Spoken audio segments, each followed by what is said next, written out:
नमस्कार मित्रांनो, welcome back to the channel. तर मित्रांनो, नागपूरमध्ये दिवसेंदिवस ट्रॅफिक ही एक मोठी समस्या होत चालली आहे. नागपुरात वाढत्या वाहतूक कोंडीवर नियंत्रण मिळवण्यासाठी प्रशासनाने एक मोठा निर्णय घेतला आहे. खासगी ट्रॅव्हल्स बसना आता शहरातील रस्त्यांवर पिकअप आणि ड्रॉप करण्यास बंदी घालण्यात आली आहे. हा नियम सकाळी 8 वाजल्यापासून रात्री 10 वाजेपर्यंत लागू असणार आहे. एवढेच नाही, तर या बसना आता रस्त्यावर पार्किंग करण्याची परवानगी दिली जाणार नाही. शहरातील अनेक महत्त्वाच्या रस्त्यांमध्ये, चौकांमध्ये दररोज ट्रॅफिक जॅम होत असल्यामुळे हा निर्णय घेण्यात आला आहे. विशेषतः central avenue, Dharampeth, Sitabuldi, cotton market आणि इतर गर्दीच्या भागांमध्ये ही समस्या अधिक गंभीर होत चालली होती.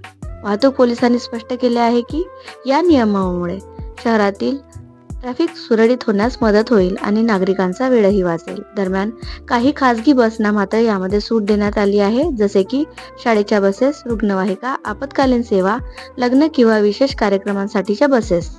नागपूरकरांनी या नियमांचे पालन करणे अत्यंत गरजेचे आहे, अन्यथा कारवाई होऊ शकते. याबद्दल तुमचे मत काय आहे? हा निर्णय योग्य आहे का? कमेंटमध्ये नक्की सांगा. व्हिडिओ आवडला असेल तर लाईक करा, शेअर करा आणि चॅनलला सबस्क्राईब करायला विसरू नका.